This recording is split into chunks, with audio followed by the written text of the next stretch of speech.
So good morning guys. और current affairs के revision वाले वीडियो में सबसे पहले हम पुराने महीने के करंट अफेयर्स का रिवीजन करेंगे। तो हमारा पहला प्रश्न क्या है, फाइंडिंग फ्रीडम नाम की बुक को अभी लिखा है, किसने लिखा है? ओमिड स्कूबी और कैरोलिन डूरंड ने। ये जो फाइंडिंग फ्रीडम है ये बायोग्राफी है किसकी? ब्रिटेन के जो प्रिंस हैं हैरी और उनकी वाइफ मेगन मार्कल की। फिर राष्ट्रीय तकनीकी दिवस नेशनल टेक्नोलॉजी डे कब मनाया गया? तो आंसर होगा 11 मई को। फिर ध्रुव नाम से अल्ट्रावायलेट आधारित सैनिटाइजर विकसित किया किसने? डीआरडीओ ने, जिसके अध्यक्ष हैं जी सतीश रेड्डी। यहाँ पे ध्रुव का मतलब हो गया डिफेंस रिसर्च अल्ट्रावायलेट सैनिटाइजर। फिर किस देश की सैन्य अभ्यास के दौरान अपने ही जहाज को उड़ा दिया गया था? तो ये बात है ईरान की। ईरान ने अपने जहाज, इसकी एक्सरसाइज चल रही थी ओमान की खाड़ी में, और अपनी एक जहाज जिसका नाम है कोणार्क, उसको उड़ा दिया था इन्होंने गलती से। ईरान की कैपिटल तेहरान है और इसकी अभी नई करेंसी क्या घोषित की गई? तोमान। फिर किस राज्य या यूनियन टेरिटरी में सबसे कम शिशु मृत्यु दर रही? तो आंसर होगा नागालैंड में। और सबसे ज्यादा तो आप जानते ही हो मध्य प्रदेश में है।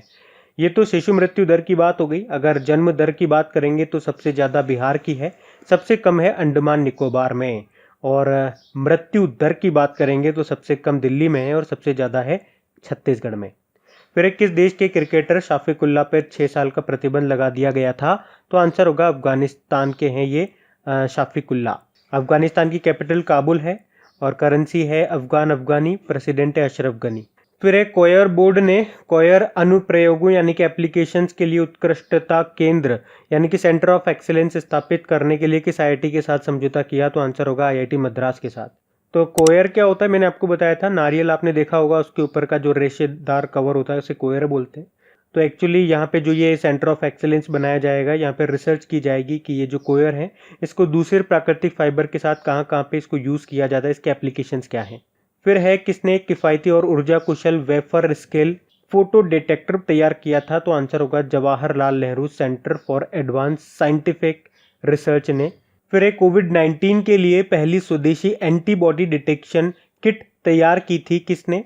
National institute of virology Pune. और इस एंटीबॉडी का नाम था कोविड कवच एल्सा। फिर इजराइल ने किसके नाम पे एक सड़क का नाम रखा है? तो आंसर होगा रविंद्रनाथ टैगोर जी के नाम पे। क्या नाम रखा है? टैगोर स्ट्रीट नाम रखा है। इजराइल की कैपिटल जेरूसलम है, करेंसी है इजरायली न्यू शेकेल और प्रधानमंत्री हैं बेंजामिन नेतन्याहू। अच्छा, रविंद्रनाथ टैगोर जी से आपको याद होगा अभी 7 मई को हमने इनकी 159th जयंती मनाई थी और इनकी एक फेमस रचना भी है गीतांजलि। और उसी के लिए इनको 1913 में साहित्य का नोबेल पुरस्कार मिला था। और नोबेल जीतने वाले भारत के पहले व्यक्ति भी थे, ये पहले भारतीय थे। और आपको याद है इंडिया और बांग्लादेश का नेशनल एंथम इन्होंने लिखा है। और जो बांग्लादेश का नेशनल एंथम है वो क्या है? अमार सोनार बांग्ला। बढ़ते हैं आगे। फिर है कुशल श्रमिकों के लिए रोजगार सेतु योजना शुरू की है किसने? मध्य प्रदेश की सरकार ने। तो राज्य में वापस आने वाले श्रमिकों को रोजगार देने के लिए इसको शुरू किया गया था। फिर है भारतीय खाद्य सुरक्षा और मानक प्राधिकरण के मुख्य कार्यकारी अधिकारी कौन बने? तो आंसर होगा अरुण सिंघल। भारतीय खाद्य सुरक्षा और मानक मतलब होता है फसाई। फसाई मतलब food safety and standards authority of India. इसके चेयरमैन कौन है? इसके चेयरमैन है, चलो एक प्रश्न आपके लिए, इसकी अध्यक्ष का नाम आपको बताना है। फसाई के अध्यक्ष कौन है? फिर है प्रवासियों के लिए मुख्यमंत्री स्वरोजगार योजना शुरू की किसने? उत्तराखंड की सरकार ने। मतलब उत्तराखंड में जो लौटने वाले युवा हैं और जो कारीगर वगैरह हैं वो अपना व्यवसाय वापस से शुरू कर सके, उनको प्रोत्साहित करने के लिए इसको शुरू किया था। फिर अंतर्राष्ट्रीय एवरेस्ट दिवस कब मनाया जाता है? तो आंसर होगा 29 मई को। और ये जो एवरेस्ट है इसे नेपाल में सागर माथा भी कहा जाता है। फिर है भारतीय खेल प्राधिकरण स्पोर्ट्स अथॉरिटी ऑफ इंडिया के महानिदेशक का कार्यकाल 2 साल के लिए बढ़ा दिया गया था। क्या नाम है उनका? उनका नाम है संदीप प्रधान। फिर है ब्रिक टैक्स प्राधिकारियों यानी कि अथॉरिटीज के प्रमुखों की मेजबानी किसने की? आंसर होगा रशिया ने। फिर है एयरलाइन कंपनी जो आपकी इंडिगो है उसका स्वतंत्र निदेशक बनाया गया था किसको? वेंकटरमणि सुमंत्रन को। इसका हेडक्वार्टर आपको मिलेगा गुरुग्राम हरियाणा में। फिर योगेश गौड़ का निधन हो गया, ये कौन थे? ये एक गीतकार थे जिनका भी निधन हो गया।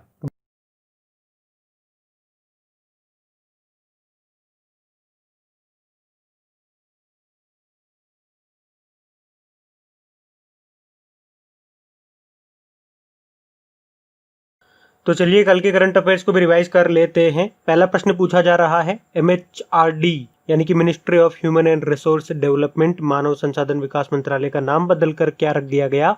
शिक्षा मंत्रालय। वैसे MHRD मंत्री कौन है हमारे? रमेश पोखरियाल निशंक है, जिनका निर्वाचन क्षेत्र है हरिद्वार। अभी आपको याद होगा कैबिनेट ने नई राष्ट्रीय शिक्षा नीति 2020 को मंजूरी दे दी है, उसी के अंतर्गत इसका नाम बदलाया गया। फिर एशियन इंफ्रास्ट्रक्चर इन्वेस्टमेंट बैंक के अध्यक्ष के रूप में किसे चुना गया? तो फिर से चुन लिया गया जिन लीकन को। इनका दूसरा जो अगला 5 साल का कार्यकाल है ये 2021 से शुरू होगा। फिर किसे पेटीएम मनी के CEO के रूप में नियुक्त किया गया? तो आंसर होगा वरुण श्रीधर को। और ये जो पेटीएम है इसकी स्थापना 2010 में हुई थी। हेडक्वार्टर इसका नोएडा में है और इसके फाउंडर हैं विजय शेखर शर्मा। फिर सोमालिया के कार्यवाहक प्रधानमंत्री के रूप में किसे नियुक्त किया गया? तो आंसर होगा महदी मोहम्मद गुलेद। सोमालिया जिसकी कैपिटल है मोगाडिशु, करेंसी है सोमाली शिलिंग। फिर सीवर मेन हॉल की सफाई करने के लिए रोबोट का इस्तेमाल करने वाला पूर्वोत्तर क्षेत्र का पहला शहर बना अभी कौन सा? गुवाहाटी। ध्यान से सुनना, पूर्वोत्तर क्षेत्र यानी कि नॉर्थ ईस्ट रीजन का पहला क्षेत्र बना है। भारत में बात करेंगे तो ये तीसरा शहर बना है और पहला था गुरुग्राम, दूसरा था कोयम्बटूर। और ये जो रोबोट है इसका नाम है बेंडिकूट, जिसे केरल के ही एक स्टार्टअप ने तैयार किया था। फिर है मानव तस्करी के विरुद्ध विश्व दिवस कब मनाया, यानी कि day against trafficking in person? तो आंसर होगा 30 जुलाई को। फिर है यूनाइटेड नेशन और इंटरनेशनल कॉन्फेडरेशन ऑफ NGO ने करमवीर चक्र से सम्मानित किया किसको? तो आंसर होगा सुनील YDVSS को। ये SS मोटिवेशन के संस्थापक है। फिर है किसकी पुस्तक बर्न शुगर को 2020 बुकर पुरस्कार की सूची में शामिल किया गया? तो आंसर होगा अवनी दोषी को। और मैंने आपको बताया था अभी तो इनको सूची में शामिल किया गया है, अभी फाइनल नहीं बताया गया। फाइनल तो जो रिजल्ट आएगा वो नवंबर के आसपास आएगा। अगर 2019 का आपसे पूछा जाए तो 2 को मिला था। एक है मार्गरेट एटवुड, उनकी पुस्तक द टेस्टामेंट्स के लिए, और एक थी बर्नरडाइन एवरेस्टो, गर्ल वुमेन अदर, ये नाम की बुक थी उसकी। और ये पहली अश्वेत महिला भी बनी है पुरस्कार पाने वाली। फिर किसने भारत को $3 मिलियन के अनुदान यानी कि ग्रांट की मंजूरी दे दी है? तो आंसर होगा एशियन डेवलपमेंट बैंक ने, कोविड-19 का मुकाबला करने के लिए। एशियन डेवलपमेंट बैंक जिसका हेडक्वार्टर मनीला फिलीपींस में है, प्रेसिडेंट है मसात्सुको सकावा। फिर अभी पावर फाइनेंस कॉर्पोरेशन ने स्मार्ट ग्रिड टेक्नोलॉजी के लिए किस IIT के साथ समझौता किया? तो आंसर होगा IIT कानपुर के साथ। तो ये जो पावर फाइनेंस कॉर्पोरेशन है इसने IIT कानपुर के साथ स्मार्ट ग्रिड टेक्नोलॉजी में ट्रेनिंग, रिसर्च और एंटरप्रेन्योरशिप डेवलपमेंट को बढ़ावा देने के लिए इसके साथ समझौता किया। फिर किस देश के लोगों को सबसे अधिक संख्या में ऑस्ट्रेलिया नागरिकता प्रदान की गई? तो आंसर होगा भारत। फिर है परवेज खान का निधन हो गया। ये क्या थे? ये एक्शन डायरेक्टर थे, बॉलीवुड में एक्शन डायरेक्टर थे ये। बढ़ते हैं आगे। तो स्टैटिक क्वेश्चंस की बात करते हैं। तो पहला प्रश्न है सबसे ज्यादा शिशु मृत्यु दर किस राज्य में है? तो मध्य प्रदेश में है। एक्चुअली ये मई महीने की बात है। भारत का जो रजिस्ट्रार जनरल है उन्होंने वर्ष 2018 के लिए राष्ट्रीय जन्म दर, मृत्यु दर और शिशु दर पर डेटा जारी किया था, और उस डेटा को क्या बोलते हैं? नमूना पंजीकरण प्रणाली, यानी कि सैंपल रजिस्ट्रेशन सिस्टम। तो वैसे तो हम पीछे देख चुके हैं, फिर भी एक बार रिवाइज करते हैं। हमने कहा सबसे ज्यादा शिशु मृत्यु दर तो मध्य प्रदेश में है। फिर है सबसे कम शिशु मृत्यु दर, ये आपकी नागालैंड में है। फिर आपको बताना है सबसे ज्यादा जन्म दर, तो बताओ ये है आपकी बिहार में। और सबसे कम जन्म दर ये आपको मिलेगी अंडमान निकोबार में है। फिर सबसे ज्यादा मृत्यु दर किस राज्य की रही? तो छत्तीसगढ़ की रही है। और सबसे कम मृत्यु दर रही है दिल्ली की। फिर अफगानिस्तान की कैपिटल, बहुत सिंपल है, काबुल आंसर कर दोगे। करेंसी अफगानी देख लिया हमने, प्रेसिडेंट है अशरफ गनी। फिर है DRDO के अध्यक्ष का नाम बताओ? तो G सतीश रेड्डी है। DRDO की स्थापना हुई थी 1958 में, defence research and development organisation. New Delhi में मिलेगा हेडक्वार्टर, और इसका मोटो क्या है? Strength origin is in science. और DRDO दिवस कब मनाते हैं अपन? 1 जनवरी को। और अभी हमने देख ही लिया था शायद पीछे, ध्रुव नाम से एक अल्ट्रावायलेट बेस्ड सैनिटाइजर डेवलप किया था इसने। इसके अलावा एक केमिकल फ्री डिसइंफेक्शन के लिए अल्ट्रावायलेट डिसइंफेक्शन टावर भी बनाया है। फिर नेशनल टेक्नोलॉजी डे, ये हम 11 मई को मनाते हैं। देखो ये शायद टेक्नोलॉजी डे वाला हमने पीछे देखा था प्रश्न।